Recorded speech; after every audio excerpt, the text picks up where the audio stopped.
It's almost eerie, like how closely the crypto industry has been following this very typical arc for past technologies. And, I've sort of been speculating for the last year or so that crypto was starting to near this turning point. So in between, so you have this initial eruption phase, which then moves into a frenzy period. Typically after these frenzy periods, you have this period called the turning point. And then during these periods when you see regulation come into play, Congress steps in and you start to see new rules and frameworks. And then you get like this achieved sort of consensus about how this new technology is going to be used moving forward. And then that sets the foundation for sort of like the hockey stick growth into the synergy phase. So I feel, with these events of last week, with the ETH ETF being approved, with we're starting to see some engagement in Congress and making some progress on some of these bills that would bring some clarity to the industry. I feel like we're just starting to push into this turning point.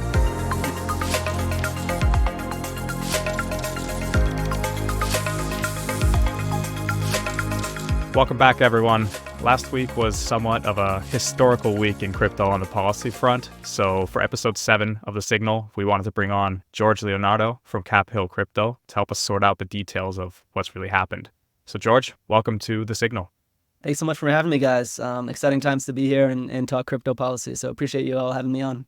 Excited to have you, George. As you said, Ascari, that was a historic week for crypto last week. Quite a bit going on the policy front. So excited to have George here to break it all down and simplify what's going on out there. So, George, why don't you just give everybody just a quick little intro? What is Cap Hill Crypto? Who's George Leonardo? And then we can get into the details here. Sure, absolutely. So hello to all the Signal listeners and viewers. Excited to be here. I started Cap Hill Crypto 2 years ago, really with the goal of expanding access to high quality, nonpartisan, hype-free crypto policy content. Essentially, I was kind of transitioning out of a law firm job and I was going down the crypto rabbit hole and realized I wanted to be involved one way or another.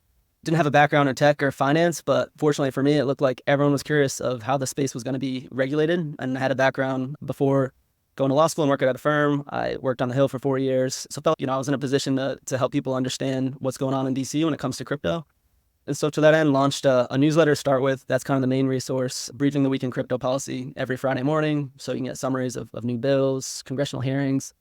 Fortunately, covering a lot more enforcement action and what's going on in the courts than I would have liked, but it's all part of it. So really the simple way is whether you're a policy professional on Capitol Hill or a crypto enthusiast from wherever who wants to know, not just stay on top of what's going on in DC, but get a solid understanding of what policymakers are considering in the crypto space, you can come to my site and the newsletter especially to get resources on the crypto policy front. Love it. Yeah, we'll definitely link to that in the show notes. We need more people like you just breaking all this down for everybody out there.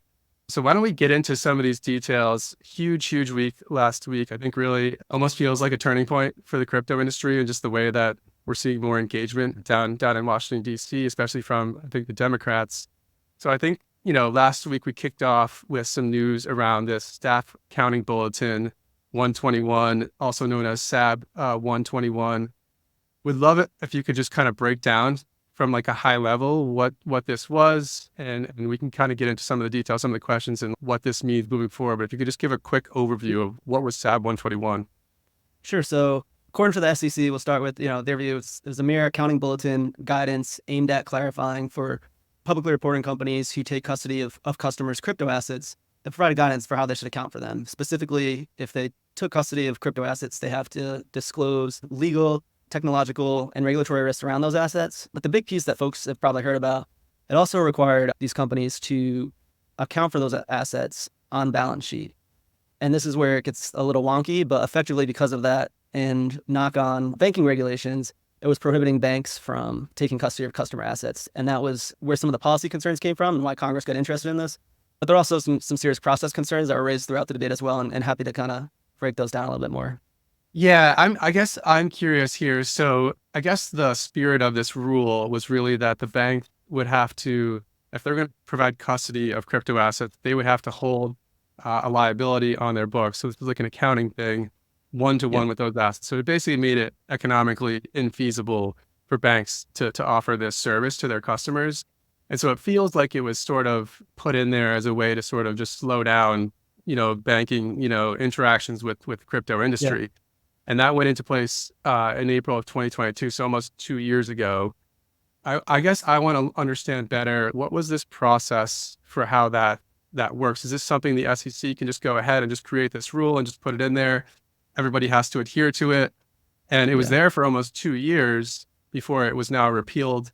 What is this process? Like, why did Congress all of a sudden decide this was an issue that they needed to start to address? Yeah. So that was the issue right there. You kind of hitting the nail on the head there. The SEC, the process they used was basically they posted this on the website. And, their argument was staff accounting bulletins can't do that, right? It's just guidance. The problem is when there's guidance that has the effect of being essentially a substantive rule, you have to generally go through a notice and comment rulemaking period that people are probably familiar with or seen. Usually there's a period of 60 days about for the public to submit feedback. Hopefully the agency takes that feedback and improves upon the rule. So the SEC said since it wasn't a rule, in their opinion, they didn't have to go through that process. And so that was kind of the process concern. But why it got elevated recently and why what Congress voted on last week stems from what's called the Congressional Review Act. And so at the end of last year, Senator Lummis sent a letter earlier in the year to Government Accountability Office, and they looked at this rule. They're like an independent government watchdog. And they said, yes, AB 121 has substantive impact, right? People could get sued if they don't follow this. So therefore, we think it's a rule as defined by the APA, and therefore is subject to the Congressional Review Act. Under the Congressional Review Act, if you submit a rule, you have to submit it to Congress. And the SEC never did that because, again, they said this wasn't a rule.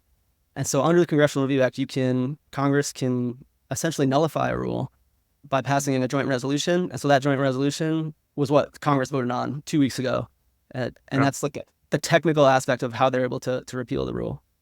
Okay, so it was really an issue with the process of how that rule was implemented. And then I guess, what is your takeaway on sort of Democrats? I believe 12 Democrats crossed the aisle in the Senate to vote for this, including Chuck Schumer. And this was after Biden had sort of threatened to veto this bill, which he still has the potential to do that, I believe. Yep. But yeah, I guess, what is your take on just seeing some of this engagement from Democrats? I think this is the first time we've seen a little bit of a break here. So I'm just curious what your view on that is. Yeah, so it's interesting. I think, backing up a little bit, this was really, the SAB 121 vote, even going back to the House, was the first time we had a standalone crypto bill on the House floor. So before that, our kind of purview into how Republicans and Democrats view this issue was looked at through the lens of House Financial Services Committee and Senate Banking Committee, right? And I think having these votes on the House floor, it forced members who might have been sitting back and be like, we don't know how we feel about crypto. They had to come off the fence, right? And so that's why it was really eye-opening, not just SAB 121, but also FIT 21 the following week, and I know we'll get to that. But we really got a chance to see it. How many people are really adopting just letting Chair Gensler's philosophy for crypto dominate the Democrat position? And, I think it was 21 votes in the House, too. Democrats sided with Republicans. But to your point, in the Senate, I think was really interesting, and here's why. They hit the 60-vote threshold. So even before I worked in the Senate, I always thought a bill just needs a simple majority, right? 51 votes to pass.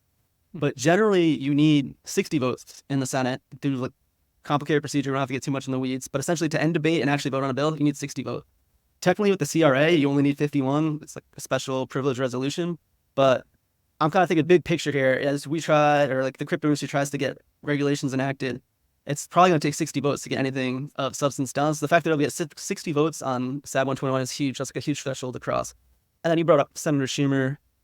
Leadership, obviously. He's a Senate leader, right? They get to set the agenda, the floor schedule, have a huge role in that. So seeing leadership come out, that really opens the door for other members to start saying, look, I can think for myself on this issue. I don't have to just adopt, some simple party line. And we're starting to see Democrats are figuring out do they even have a unified position on crypto? And again, that's why just making members take votes on this has been helpful to give us a sense of how people view these issues. I guess with your experience just down in Washington, D.C., have you seen this type of pivot before? Like, where it almost seems like there was just this realization all of a sudden, like it just happened fairly quickly, where it's, oh wow, there might be 50 million Americans that own crypto, and they're sort of like bipartisan, and there might be just as many Democrats as Republicans that own crypto. What is your view? Do you think they already knew this, or did this just all of a sudden become a hot button issue for whatever reason?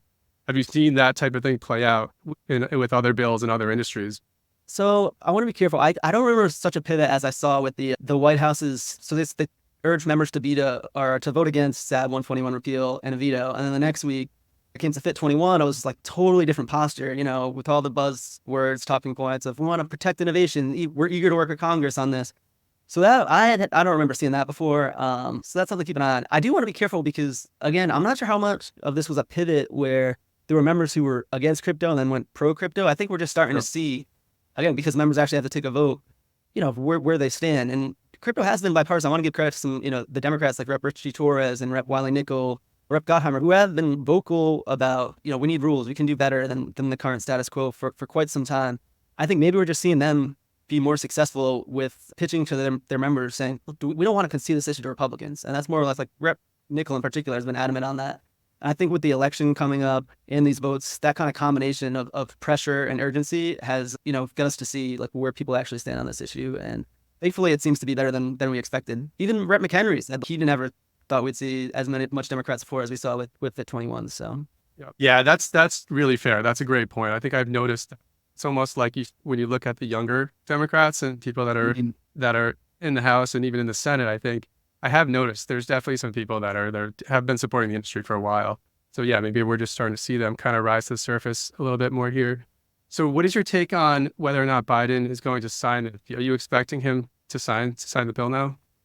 It's always hard to predict. Like I don't have an inside source at the White House, but I will say that pivot, like I talked about with the Fit 21, and maybe seeing, maybe they just thought no one really cared about this issue that much, but maybe just like the sheer noise that comes from the crypto community when these votes were on the floor, maybe that's enough to get them to reconsider. Well, it would just be such a hard pivot I read the message urging them to veto, to switch back and say, actually, no, we're okay with this. I have a hard time believing that. One other point I might want to bring up that I haven't heard talked about too much with the CRA resolution itself, not only would it nullify SAB 121, but it would effectively prohibit the SEC from issuing a substantially similar rule in the future. So I can almost see, the administration kind of using that as a point where it's, yeah, this isn't the best rule, but, we don't want to hamstring or handcuff the SEC going forward. And some Democrats talked about that on the House floor and Senate floor as well. But long after, I don't know. We'll see. June 3rd. I'll be keeping my eyes peeled, that's for sure. Likewise. All right, well, let's move into Fit 21. This is the Financial Innovation and Technology for the 21st Century Act. Bit of a mouthful there. But once again, this is the bill that passed in the House last week. I believe it had 71 votes from the Democrats that came over. Would love it if you could just kind of give a quick, high-level overview of sort of the intent of Fit 21. Yeah, so the intent is really to address some of the major issues that you hear about when the industry says we want regulatory clarity, right? What are they actually talking about? Clear rules for if you want to issue a token to raise money, how do you do that? What do you even register? What are your requirements?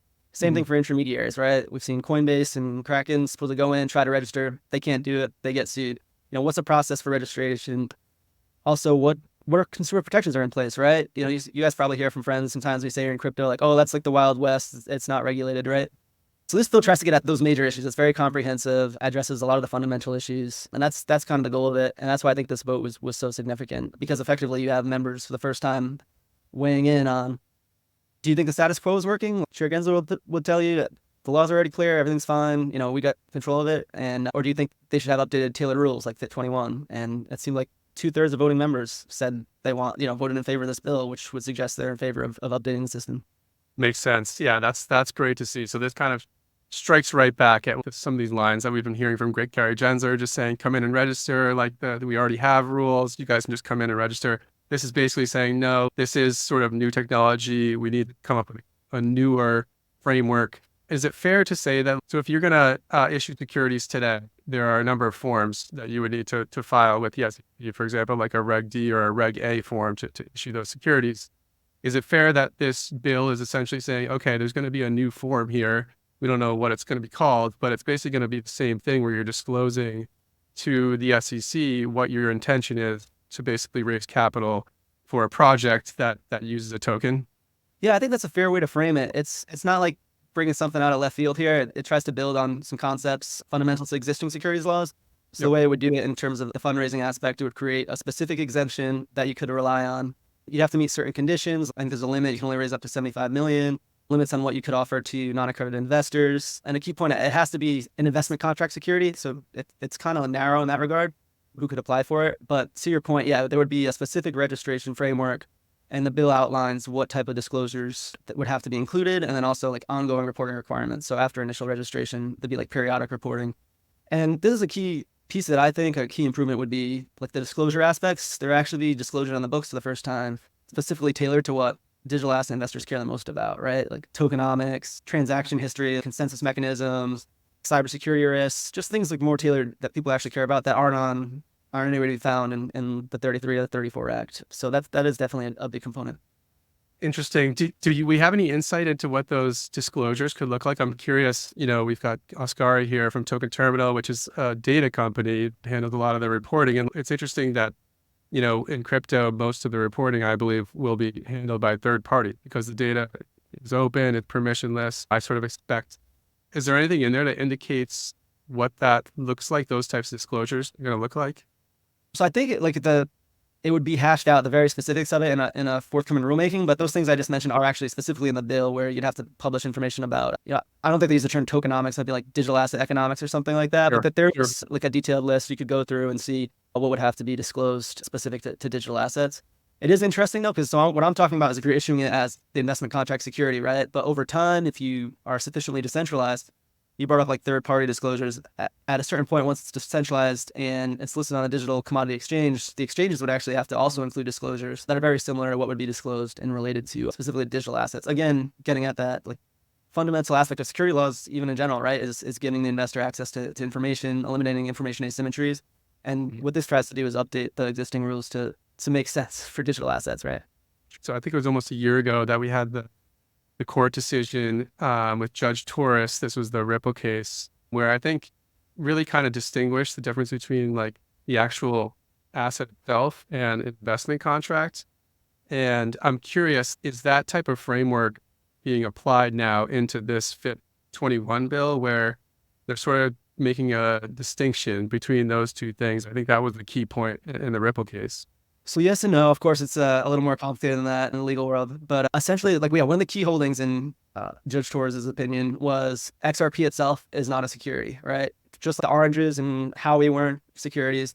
You have to look to the contract or the full arrangement of the transaction. And it's interesting because that decision came after like Rep. Darren Soto, Democrat from Florida, another crypto advocate on the Democrat side that I don't think gets enough attention, and Rep. Emmer, who's actually the GOP majority whip. They've had this bill, I think, for at least like 2 Congresses where essentially would say the asset itself of an investment contract is not the security, right? It has to be the full circumstance of the investment contract. I've seen some people say like the language could be tightened up a little bit in FIT 21 because it includes that bill from Soto and Emmer, but also says unless it's otherwise a security. And so I've read, some lawyers think the SEC could argue that, as like an end around to still find a way to allege some of these tokens are securities. But, that's just something to keep an eye on. Maybe that's something that gets tightened up a little bit in a future draft. But the other point I want to clarify, though, is Torres' opinion was interesting. Her analysis on whether the asset was a security or not really focused on the manner of sale. So she looked at, the sales on exchanges weren't securities because people didn't even know who they're buying from. So how could they reasonably expect profits from the efforts of someone else? And FIT 21, really that is what it comes down to. The primary distinguishing test of whether it's a security or commodity is really focused on decentralization. And there's a facts and circumstances test that we can get into more that would distinguish between the two. But that's where it gets a little. It's not like it just copied and pasted Judge Torres' decision. If that was kind of the nature of your question. That makes sense. Why don't we go into this question over decentralization and how that impacts whether something's going to be a digital commodity versus digital security. So if you could give like a high level of what are the parameters, I guess that would allow something to meet digital commodity. Yeah. So to prove that you're sufficiently decentralized such that it could be a digital commodity would come down to really looking at, does one person have like X amount of control, right? So here are some of the factors. In the prior 12 months, could any one person materially alter the functionality or operation of the blockchain system? Were all issuances in the last 12 months or distributions, were they end user distribution? And end user distribution is kind of like the defined term for like airdrops or, rewards from staking or validating or from using a blockchain system. Also look at, does any one person own 20% or more of outstanding digital tokens or have 20% voting share? And so this is where it gets I think a little complicated because there's a few more factors and they all have substantial defined terms within them. I think it'll be open for interpretation and rulemaking, right? So basically the SEC and CFTC would have about a year to define these terms that would make up the substance of this new facts and circumstances test of whether it's decentralized or not. And so that's why, I want to pump the brakes a little bit. I know a lot of people are really excited about the Fit 21 vote, but I do think it's got a way to go for people to really get behind it and push it forward and get it across the finish line. And more importantly, get to the point. Like, why are we doing all this, right? Not just to get victories in Congress, but to actually get the regulatory clarity we want. And so I think, there are some concerns over how clear this new framework is and how applicable it would be in practice. And so I think going forward, those are some things to keep an eye on for where amendments might come on the Senate side, if at all.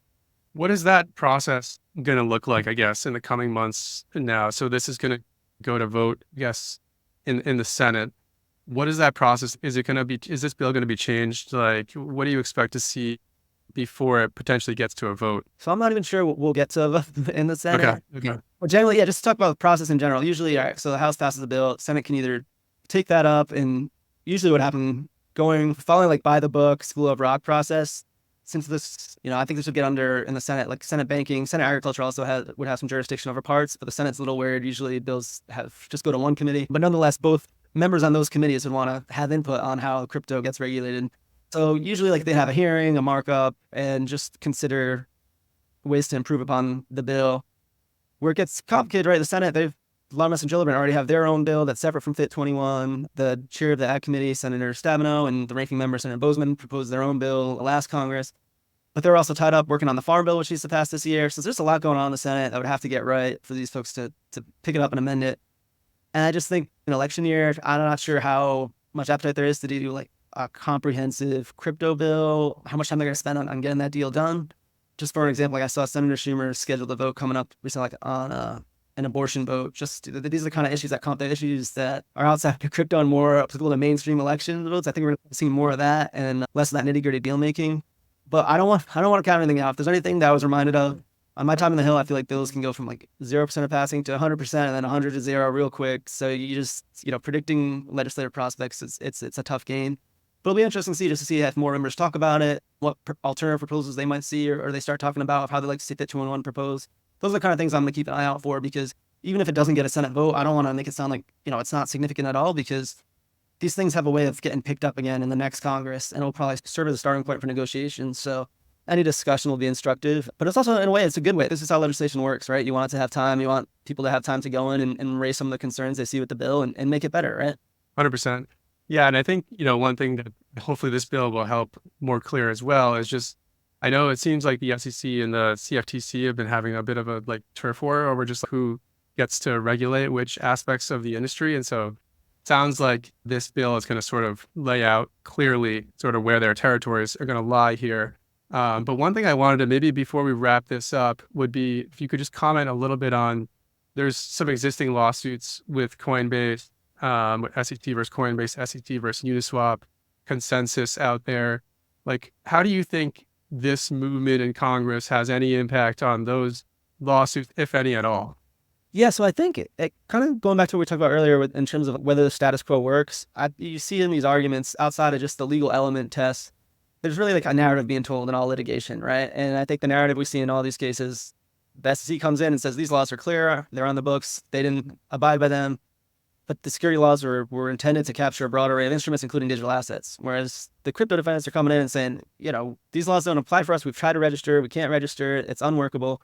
And they've argued, in different briefings, they'll point to initiatives in Congress showing, look, a lot of times these bills are giving the broad authority to the CFTC to regulate crypto assets and not just the SEC. So that, Congress doesn't agree with what the SEC is saying. To be honest, the courts have apparently sided with the SEC on this, and this usually comes up in the context of the major questions doctrine, which essentially says if an agency is going to either change posture or adopt a rule of political and economic significance, they have to point to clear congressional authority to do so, right? And so the defendants have argued, we don't have that authority here to regulate digital assets, and pointing to all these examples. And so this is one more kind of arrow in the quiver here at Fit 21, where you can say, look, 71 Democrats in their own party don't agree with what they're saying and that the laws already apply. But we'll see how persuasive that is. Not to be a negative Nancy here, but I'm thinking of Judge Fayel's decision in Coinbase. She specifically said, I didn't care too much about what Congress has thought about until they actually pass a law. I have to stick to the laws on the books. And that's kind of been similar reasoning that's been adopted in other cases where major questions doctrine has been invoked in crypto. However, to close on a more positive note, Supreme Court would probably be more sympathetic to that argument Sure. in the major questions doctrine. But of course, that would take a while to get there. So long story short, I think it's more just another adds to the narrative of the laws aren't clear. Congress is siding with crypto on this issue. Well, it sounds like we need to pump the brakes just a little bit here. We still got a little ways to go. And there was one, maybe just to wrap this up, there was one final bill that was voted on last week, and this is related to, I believe, just like banning a central bank digital currency. Would love to just maybe if you just give a quick overview of this one. What is this signaling to you? What does this really mean? Is there any broad impact related to this bill? Yeah, so I guess to start, there's always a question I get asked, will it pass? I don't think it'll make it through the Senate. It was a very partisan vote. I think 3 Democrats came over. But effectively, this was almost an exercise in how many different ways can you ban a CBDC in one bill? It says, the Fed can't issue one directly or indirectly. It can't provide even services or products directly or indirectly to an individual. And that was just for issuing, but then there were amendments that said you can't even design or like partner with private institutions to develop a pilot program or like basically even begin to build a CBDC in any way. I think it's still one of those bills where, yeah, it might not pass, but I think it's significant because you see Trump talking about a CBDC. I think even when I talk to folks about crypto or tell them I'm in crypto, a lot of times I still get an eye roll. But usually they either want to talk about CBDC and unfortunately a little bit of FTX. But I think that's one of those issues where people who don't understand crypto they still have their eyes on a CBDC at this point. And particularly, I think folks are concerned, what could the government do with a CBDC in terms of monitoring financial transactions? So folks on the right get really fired up about prohibiting a CBDC. And I think this is something that could drive people to the polls to vote in favor of Republicans who support this bill. Oscar, anything on your end? You guys have clear rules over in Finland, so I guess this doesn't really apply. But what is your take on this? Just being from outside, just looking in maybe at what's happening in the U.S. We just need to wait for the decisions to be made because the rest of the market follows what you do in the States. It is pretty important. I'd say like the rules themselves in Finland aren't that clear yet. There's a lot of ambiguity, a lot of vague things, but there are certain places in Europe where you have more clarity. But still, people are very careful in making any decisions, and it makes sense. It's politics. Yeah, and hopefully this will start to set the tone, I guess, for everybody else around the world as well. We'll see. I feel like the U.S. is still catching up. But this has been great, George. Really appreciate you coming on, breaking this all down for us. Is there anything else that you wanted to hit on before we part ways? And let us know where people can follow your work as well. Yeah, no, just want to say thank you so much for having me on. This was fun. Always a pleasure to talk about policy, but especially fun when I can talk about things that are actually moving and there's actually progress. If you're interested in following along with policy, capitalcrypto.com, you can find the newsletter there and sign up. But maybe on a closing note, I would just tell folks, a lot of times people ask me, how do I get involved? People are interested in crypto. And, as someone who worked on the Hill, it does make a difference, especially if you get large numbers to call up an office or, ask questions when they're in your district, people campaigning, write letters in. We did keep track of every call, every letter that came in on these issues. And so, it does make a difference, especially when people add up in numbers. So don't lose faith that the process works. And yeah, thanks again, guys, for having me. Absolutely. Thanks for coming on, George. We've spoke on a couple of previous episodes that in terms of attention, Ethereum has been in somewhat of a rut, almost a bit of a disregarded asset in this attention economy that is crypto, which has been interesting. But in the background, we've had this luring Ethereum ETF decision, which we got some pretty significant strides taken on that front last week as well. So I was wondering if you could, Mike, walk us through what really happened on that front, because a lot of attention all of a sudden out of nowhere. ETH is back. Yeah, ETH is back. It's been an interesting cycle for Ethereum. This cycle really kicked off sort of in Q4 or so, and it kind of kicked off with Solana. Solana caught a lot of people by surprise. And then, of course, we've had the Bitcoin ETFs. So it's sort of like Ethereum's been sort of the forgotten middle child here so far in this cycle. But I think everything changed last week with the approval of the ETH ETF, which really kind of came out of nowhere. I think we've shared some thoughts on whether or not ETH was going to get an ETF. We were certainly expecting that this was inevitable at some point. And main reason for this is ETH has the futures ETF already trading in the market. That's sort of the prerequisite. And so we figured this would follow a similar process to what we saw with Bitcoin. However, what we were hearing leading up to this approval last week was actually like the opposite of what ended up happening. Even the Bloomberg guys were basically saying that this was just not going to happen. I think there was a tweet from James Seyfarth out there that was basically like, hey guys, this isn't going to happen. There's no engagement happening from the SEC.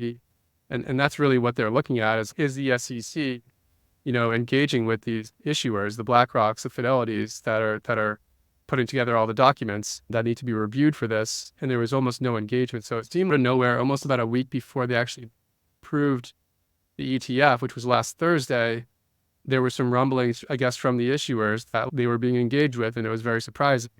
I think that's what sort of made its way to Bloomberg, who have been sort of putting out their thoughts and their projections on the likelihood of these approvals. So it went from 25%, which I think was almost like zero, all the way up to 75%. This was last Monday. And of course, they tweeted that out, and the market it took a little bit. It moved initially, but then it was a few hours later and Ethereum was up 20% already. So it's kind of kicked everything into a bit of a frenzy. Even though they only put the 75% expectation on it, it seemed like when you started looking into it, it was interesting because it seemed like it was a done deal, because everybody was saying, they're going to approve these 19B4 forms. That's really the important approval. And then what comes after is the S1 forms, which is really just the prospectus. Each issuer has to file an S1 form similar to a company going public, lays out everything that they're going to be doing with that product. So the SEC has to go through those now. And it sounds like that could take 4 to 6 weeks or so. But yeah, the giant has been awakened again. So it's interesting to see, and we can get into a little bit of just like, how did this happen? What led to this? It seems like politics. I think everybody is in agreement that politics played a significant role here. So we can kind of go through that as well if you want. Yeah, let's definitely do that. I think ETH being approved as a digital commodity is just such a massive step in the right direction in terms of clarity and a lot of people's concerns about, are we all going to end up in jail in this industry? So, right. It's just great to have that clarity come out there, even though it did come out of nowhere. So maybe I think the next logical step here, if you could shed some light on why, because like you said, no one really was expecting this. I feel like personally as well, was really starting to feel that, yeah, it's not time in any way for the ETH ETF yet. We're going to have to wait quite a while. Yeah, we were hearing that the SEC was actually being almost more aggressive related to the consensus lawsuits and almost looking for ways to further block this ETF. This was leading up to the approval. So what's fascinating about this is it almost seems, nobody was expecting it. So that is like shocking that, it's sort of like who's running the SEC. And the reason for this is that the division that approves these 19B4 forms apparently was expecting to decline these approvals. This was, again, about a week before they actually did approve them. So it seems like the SEC itself did not know this was coming. We have not heard from Gary Gensler on the topic just yet either. So I'm sure we'll get a public statement at some point from Gary Gensler. And then the other thing was the Bitcoin ETF went to a vote. So there's 5 commissioners at the SEC, and these things can go to a vote. And you would sort of expect that would have been the process here as well, but it actually didn't go through to a vote. So there's a few things that just sort of point to something else happened, and this almost came from somewhere else. And if you kind of go back just the last couple of weeks or so, we saw Donald Trump come out and basically support of the crypto industry, basically said, if you're in crypto, you should vote for Trump. This was at a fundraising event a few weeks ago. Since that time, we've started to see a little bit more engagement coming from the Democrats. We saw, with the SAB 121 repeal that, we talked about with George today as well. It just seems like there was this realization all of a sudden amongst Democrats. This is pretty important that quite a few people in America own crypto, and it's pretty bipartisan. So I think, I was looking at a lot of these numbers about a year ago and just going through trying to project out how this could play out. And from what I was seeing was that there are actually more Democrats that own crypto in the US than Republicans. It's close. It's pretty split. And so this is a pretty bipartisan issue. It's an interesting issue because it involves finances. And I think what's happened here is it's almost turning a lot of Americans into single issue voters. And, and then you start to sort of layer these things in, and then you look at the way that Biden has been performing in the polls and the fact that he's losing swing states and that these votes could end up being really, really important. And you can kind of piece together potentially, what happened here. And that it sort of looks like the SEC was just mandated to do this kind of at the last minute. And that's why nobody really was expecting it. It seems like the SEC itself was not expecting it. The issuers weren't expecting it. And so here we are. But those 19B4 forms were approved. We're expecting trading to go live maybe 4 to 6 weeks or so. This does give clarity to non-staked ETH as a digital commodity. So there is a little bit of ambiguity here because we don't know for sure how the SEC thinks of staked ETH just yet. Staking is left out of these ETF approvals.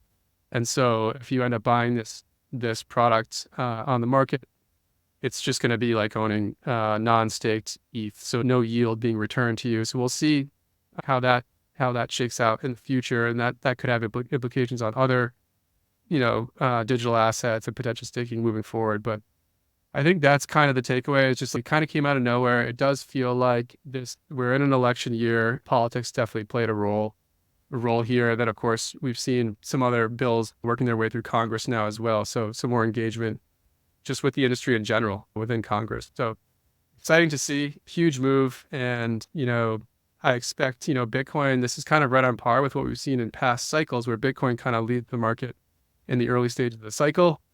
It looks like the baton could be being handed over to ETH now at this point. So it could be. Yeah, one thing that does surprise me slightly, if you look at the US, there's clearly over 50 million holders of crypto. And only now politicians have realized that, hey, we should probably be taking a clear stance on this and try to get voters interested in that, because I don't think there are too many topics that haven't been discussed at a political level where there are over 50 million people in a population that actually care about it. So interesting, but it's great that it's on the table right now. But moving on to what you said there about the baton moving on to Ethereum, it'd be great to speak about kind of the impact that you see this possibly having on ETH, because if we think of what happened with the Bitcoin ETF, the main data points that people are staring at now are the ETF flows, which have a lot of effect on price action. So Ethereum's economics are very different to Bitcoin's economics. We now have a non-fixed supply asset, but we have an asset that has burns and actually at the moment a deflationary token supply and other unique characteristics. So could you maybe walk us through how this layout is looking right now? Absolutely. Yeah. So everybody's looking at the Bloomberg ETF experts. This is James Seyfarth and Eric Balchunas. And, they're sort of projecting, they didn't think we were going to see the ETF like everyone else. And now everyone's asking, well, what could these flows potentially look like relative to Bitcoin? And they are projecting somewhere between 10 and 20%. And they're mostly focused on the flows, not the assets under management, but in particular, the net flows. And, Bitcoin's sitting at around 13 billion of net flows. They're thinking that Ethereum could see 10 to 20% of that. And I think the logic really lies with just the sort of relative size of Ethereum to Bitcoin. So Ethereum's about 1/3 the market cap, roughly, of Bitcoin right now. And then just looking at things like the futures, trading volumes. So the ETH already has a futures ETF. You can look at those volumes, compare them to Bitcoin. It's between 10 to 20% there. You can look at spot trading volumes. Bitcoin much larger than Ethereum. Ethereum's about 50% roughly on an average day of Bitcoin's spot trading volumes. So I think they're kind of just looking at it and saying, Bitcoin's sort of the alpha asset. It's a bigger asset. And they're just sort of backing into what they think the flows are going to be. And then from there, you can start to think about what price impact on ETH could be. I'm taking a slightly different approach here because I think that, that is a logical process to go through, but it sort of fails to consider, I think, a lot of the primary differences between ETH, the asset, ETH, the network, and Bitcoin. And so I want to talk a little bit about some of this, which you sort of hinted at. So for example, when you think of just the ETH asset versus BTC, the asset, you have significantly less supply of ETH available on exchanges today. So it's about at the lowest level since 2016 or so. This is because of the utility of ETH, right? So ETH, you can do lots of things with this. You can, provide staking services and access yield. You can put into DeFi and provide services, liquidity. You can put it into a DEX or lend borrow platform, use as collateral. So about 38% of circulating supply of ETH is kind of we can call sort of soft locked. It's on chain, it's capital efficient. And then because of this, you have a little bit less supply available on exchanges. That's one, I think, just sort of key difference here between these two assets.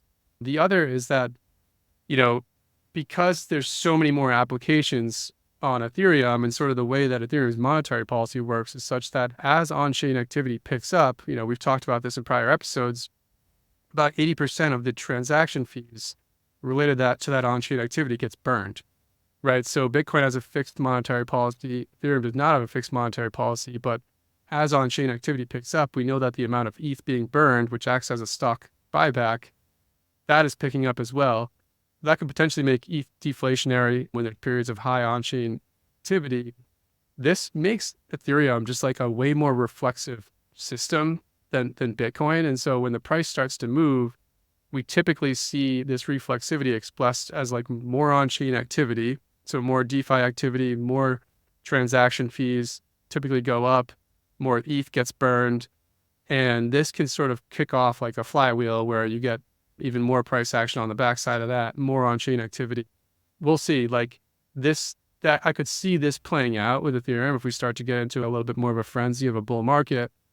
And then the next thing you know, like Larry Fink's on TV, talking about Ethereum, right? So that you can really see the narrative start to take hold. So that's, just another difference here between the two assets. Of course, Ethereum is a smaller asset. So if it does see significant flows in relation to what Bitcoin got, that's going to move the price much more than it would Bitcoin. And then you have this just structural difference in the amount of selling activity with something like ETH versus Bitcoin. And this relates to proof of work versus proof of stake. They have all the energy costs to run their mining operations. And so as they earn revenue in Bitcoin, they have to sell some of the Bitcoin that they're mining to pay for the operating expenses. Ethereum really doesn't have this. And so you don't have that like sort of sell pressure right at the point of where these assets are being minted as the network is secured. So that's another key difference here. The other stuff that I'm looking at is just, Ethereum has stronger network effects. We've talked a lot about just the number of like non-zero wallets. Ethereum has more than double the number of on-chain non-zero wallets than Bitcoin has. It has stronger fundamentals in terms of just like fees that are running through the network. Bitcoin's definitely catching up. We've seen with ordinals and some of the innovation on Bitcoin, it's definitely catching up. But Ethereum just has way more applications built on top of it, more network effects, more developer activity. And so it's just a bit of a different network as well, in addition to it being a different asset. So those are the key things that I'm looking at, and then from there, I'm starting to think about, well, what does this potentially mean? If you're somebody that's maybe on the sidelines and you missed Bitcoin, are you just going to go all in on ETH here? Are you potentially going to allocate 50-50 to Bitcoin and ETH moving forward? What does this potentially look like? We've seen like these altcoin rotations in the past where Bitcoin starts the bull market and then you get the rotation. What does that potentially look like with an ETF? So a bunch of questions I'm asking. The sort of takeaway here is that I think that the 10 to 20% being projected by Bloomberg is on the low side. I'm expecting ETH to actually outperform that. And we put out a report through the DeFi report today, just with a little bit more detail around this. So people can check out the report. We'll link to it in the show notes here. But yeah, that's kind of my ramble on the potential impact of ETH flows at this point. I think that's great. And you are clearly very bullish. That setup does sound incredibly lucrative. Maybe just to share an opposite point of view there as well, to give a potential like bearish scenario for Sure. listeners here, is that as I've been speaking with some large institutional investors who work with or advisors for traditional investors, there are some people who feel that the market isn't yet ready to understand Ethereum as an asset yet and thus allocate to it. Because when you think of, for example, Bitcoin in a traditional investor's portfolio, that fits into the inflation hedge sleeve of a portfolio where there isn't too much to compare it against. You have gold and etc. And then you have Bitcoin where the narrative is pretty clear. And then Ethereum, as you just mentioned there, is much more multifaceted, a lot more going on, more complicated economics. It falls in the technology sleeve of an investor's portfolio, which requires you to then understand what it actually is and how it really works under the hood, because you'll start comparing it to all of these tech stocks. So one point of view has been that the market needs to become more educated to understand how to invest in that. So I would love if you could maybe speak a little bit about how you see this setup even further, what kind of implications you see this setup having throughout the rest of this cycle as an investor, especially in terms of like portfolio construction and management?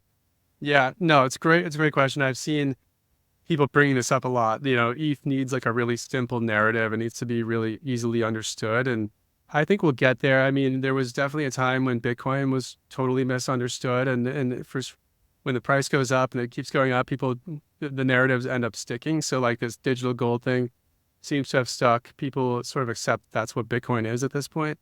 What is Ethereum? Is it digital oil? Is that sort of the way to explain this? And I think that maybe that's sort of the narrative that starts to stick, and people can understand the utility of oil, and it's slightly different, and it sort of powers the network. And then you really kind of need to get into some of the more nuance of like how the monetary policy works. And I think this is where ETH, once you get into the weeds of ETH, it is a much more complex asset to sort of wrap your head around. But the key distinction for me is that, these things are trying to be different, right? You mentioned it, like, should be in the technology sleeve of a portfolio versus something that's a store of value or digital gold.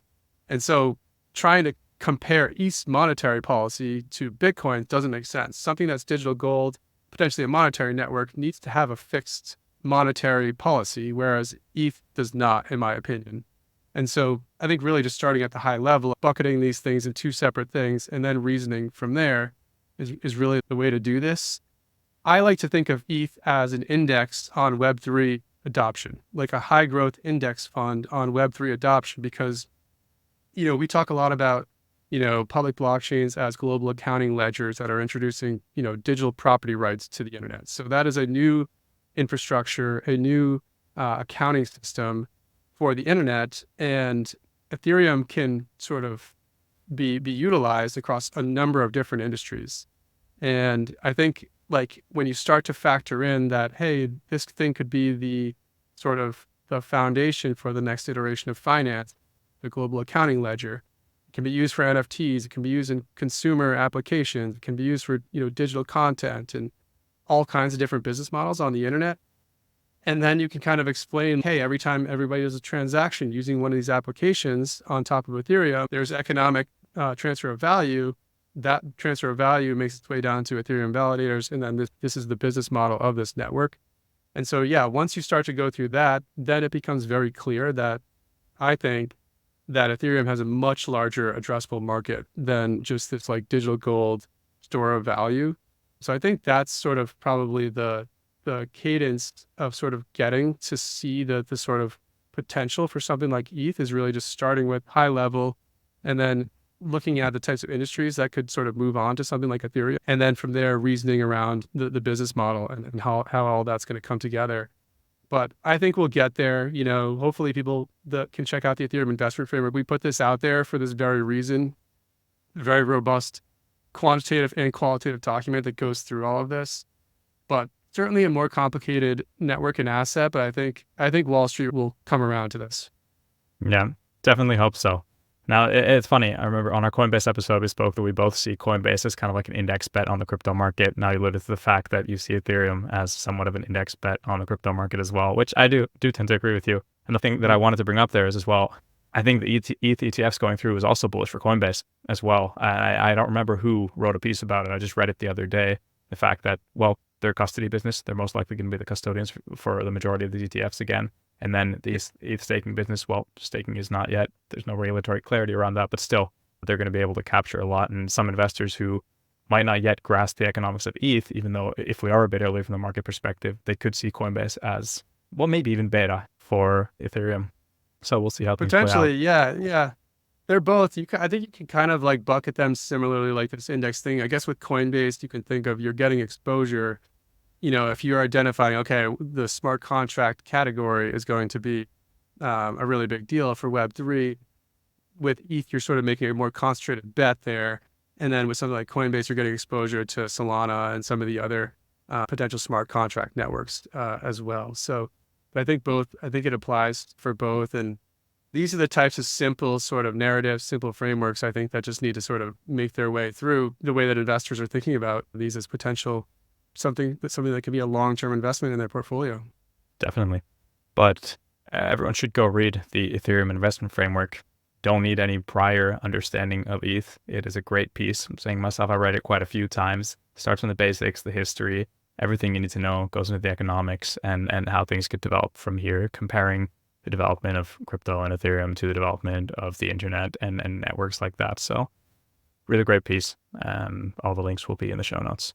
Yeah, we'll have some more content going forward. I think this is a good time probably to be doing a little bit more content related to sort of how do you break down ETH? What's the story here? How should investors be thinking about this in relation to something like Bitcoin? So we'll have more, I think, content coming out, and maybe we'll do an episode really going through the on-chain data to get into the weeds of some of this moving forward. But yeah, big news. Super excited with everything that's happening across the industry. I think, I put out this report today. I feel like we're sort of nearing this turning point of where crypto is at and kind of the technology adoption cycle. And, I hope people will check out this report. But yeah, just pulled up this visual here. There's essentially 4 phases, technological revolutions. This comes from Carlota Perez's book, Technological Revolutions in Financial Capital, which is just an incredible book. And it's almost eerie, like how closely the crypto industry has been following this very typical arc for past technologies. And, I've sort of been speculating for the last year or so that crypto was starting to near this turning point. So in between, so you have this initial eruption phase, which then moves into a frenzy period. My view is that the frenzy period was sort of started in 2017 with kind of the ICO craze and really went through the last bubble in 2021. Typically after these frenzy periods, you have this period called the turning point.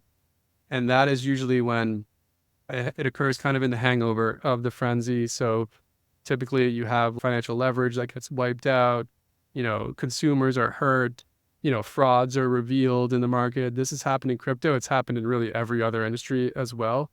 And then during these periods is when you see regulation come into play, Congress steps in, and you start to see new rules and frameworks.